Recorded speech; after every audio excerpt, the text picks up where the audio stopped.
Okay, so now you're in high school, and then you had your sights set on college Yes, so I play. realized I can go to college for this around when we were, like, 16, 17. That's when college recruits start really reaching out, Mhm. and because we were the best team, I had every Division I school reaching out to me. Wow, All the players on my team were getting recruited to D1 schools. amazing. Um, I I had UCLA was, like, the main people talking to me, and Mm, that was the school I really wanted to go to. mhm. I wasn't a Christian when I was in high school. Okay, I grew up going to church, but I wasn't a born again believer. I didn't okay. really care too much. So on these recruiting visits, um, often the team will take the recruits out to like a party, right? Show them a good time, try to convince them to go to the school.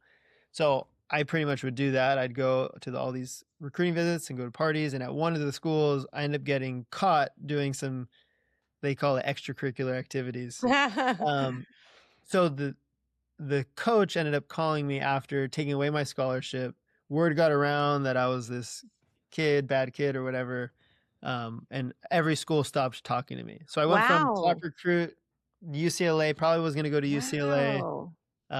to now having to go to community college. Okay, wait, that's huge. Yeah, yeah, And it now was a you really big deal. now you have more maturity and wisdom to look back at that, but I bet at the time, were you just crushed? I mean, as a teen, that is really hard to handle and cope with. Well, there was a lot that I was dealing with, yeah, so well, losing scholarships was was a big deal, yeah, it was kind of like Mhm. I thought I was so cool because I had all Right. these D1 schools talking to me, and then also my parents didn't know, like, kind of a lot that I was doing Mm, outside of the house, so I had okay. to, like I was pretty much lying to them, like, "Oh, no, like, they got this wrong," and, yeah, it was a pretty big deal for me, Mhm. and then my dad was, like, pretty just kinda sad that, like, that happened, and, Of course, yeah. um Like, how did this happen? How could this happen? Because if they don't know kind of the trajectory that, in hiding that was going on, they're Yeah. they're confused. So they're like, "How Yeah, did they were this?" yeah, yeah. Yeah. Okay, so what happens at that point? Are you still a senior when this happens? Because you I'm were on the about a yeah, Ju end of junior year, okay, and decide, you go okay, on this recruiting trip, some stuff goes down. How did it get out, by the way? Is it just do you know what I um, mean? Like, really, how do all these schools find this out? yeah, so, okay, I guess the initial school, it was at, BYU. So BYU is Okay, a Mormon school, and right. they don't really allow that stuff on campus, but there still is, and I guess there was somebody there at the party that told on the team, and then the team, Oh, got I it. guess, used me as a scapegoat or something. I was guilty, but Yeah, seemed yeah. like they tried to put a lot of the blame on me, and then the Interesting. coach called me.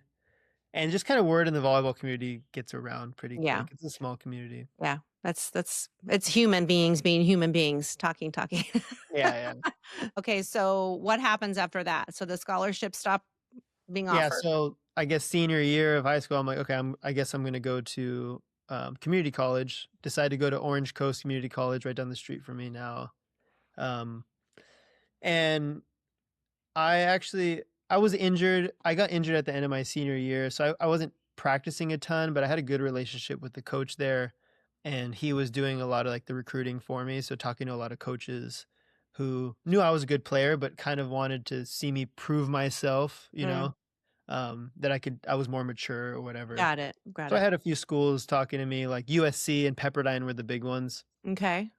I became a Christian that year. So my freshman year of college, my whole life changed, became a born again believer.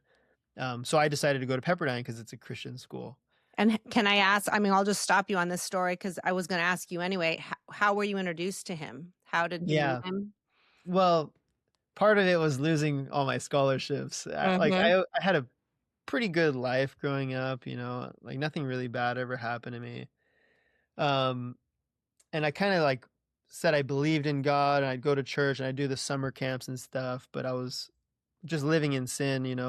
Yeah. Um, so Very it was common at that age, though. I mean, kids are often, even if they're raised in the faith, maybe deep or not even deep in it, they're experimenting, they're trying to figure uh out who they are. Like you said, your ego is kind of big because you're feeling good about yourself, and so you feel like untouchable.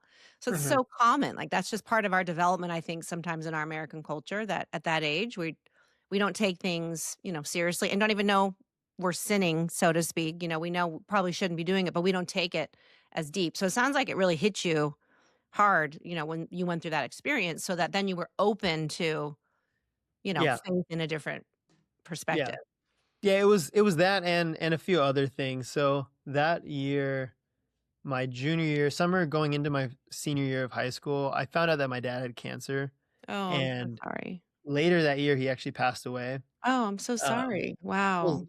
yeah, I mean, it was that and then the scholarships, and then I got Mm. injured, and then, Oh, like, all my friends left, and I was kinda here by myself, and we had to move out of Newport Beach, couldn't afford it, like, it was kind of all these things. wow. A lot of big hitting trials at one time. Yeah, Yeah. yeah, like, in the matter of a year, Gee. and I remember just I mean, I say it now with a smile on my face, but, like, I was actually really, really sad. It was, like, all these things that I had built my life on that I cared so much about, Mhm. like, I just lost, so A lot of suffering. Yeah. I remember just thinking, like, "Am I going to just do this all again? Am I gonna just, like, acquire these things that I once had just to make myself, like, happy Mhm. again, or am I gonna find something else that I could build my life on?" That was literally Mhm. the thoughts that were going through my head, and I realized Wow.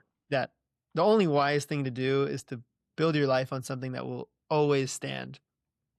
I Mm. realized the Lord is the only thing that will always exist, that will always be there, that will never fail you.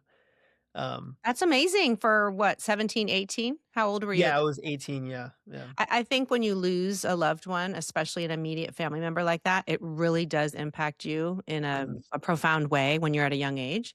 So that combined with all the other stuff, it's amazing that you had that maturity to go, "Gosh, w who am I? What can I build my life on that won't change?" Because we're not always here. Our people we love die. We're gonna die. We can make mistakes. We can sin. So we Yeah. can change. And so, what's the one thing that won't? So that's amazing. Who introduced you to? I mean, I know you said you had We been grew up kind of going to raised. church. My Yeah. mom Okay. was kind of the main driving factor in that, she would Okay. talk to me about the Lord growing up but I really just wanted some direction in life kind of after all these things happened, and I just prayed and I was like, "God, you gotta speak to me. You gotta tell me something." And I realized that if Mm, I want the Lord to speak to me, I should probably read his word.